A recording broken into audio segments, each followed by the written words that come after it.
For 16 years, I cooked every holiday dinner. And for 16 years, I was not in any of the pictures. I was always behind the camera, behind the stove, or behind all the noise.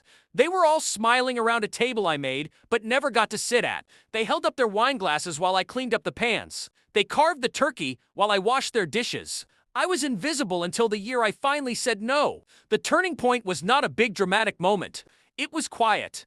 On Thanksgiving morning, my sister-in-law asked if I had started the pies. My brother-in-law called to ask when dinner would be ready. My mother-in-law dropped off her list of required dishes written like commands. Not one thank you, not one offer to help. I looked at the uncooked turkey in the sink. It was cold and heavy, just like I felt. For the first time in 16 years, I said no. It didn't start this way. When I first married into the family, cooking was my way of trying to fit in. I thought that feeding them meant I would be accepted. The first few years, I believed it. They praised me and called me the glue of the family, but slowly their compliments turned into expectations. Then it turned into a sense of entitlement. My work became invisible. The effort I put in was forgotten. They kept taking, and I kept giving until I completely disappeared. Every photo proved it. 16 years of memories, and I was a ghost.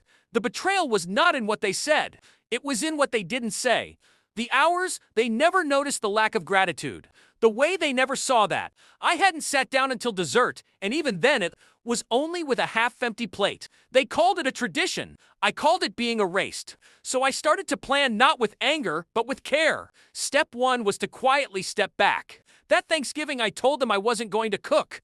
They laughed, thinking I was bluffing. My mother-in-law waved her hand and said, "Oh, she'll give in." I didn't. Step two was Christmas. I didn't go at all. No warnings, no apologies. They called, they texted, they begged. I let the silence be my answer. I imagined them looking at the uncooked turkey pale and unseasoned sitting in the pan. I imagined their hands awkwardly trying to follow recipes. They had never bothered to learn. For once, they had to face the weight of their own entitlement. The confrontation came in January. My brother-in-law came to my door angry. "You ruined Christmas," he said. I almost laughed. "That's funny," I replied. "I thought Christmas was about family, not free labor." He opened his mouth to argue, but I stopped him. "For 16 years, I fed you. For 16 years, I cleaned up after you, and you don't have a single photo with me in it. Not one. Do you know what that means? It means you never saw me. I was your maid, not your sister." His anger disappeared. He couldn't deny it. The silence that followed was louder than any argument. They tried to make me feel guilty. They tried to make excuses. "It's just our tradition. You're so good at it." But I had already pulled the thread. Their tradition fell apart without me. Neighbors stopped visiting because there was no feast to show off. My mother-in-law stopped hosting because without me there was nothing to host. They learned what it meant to be left with an uncooked turkey in silence. Do I regret it? No. For years, I thought that love meant serving others. That if I gave enough, they would finally see me.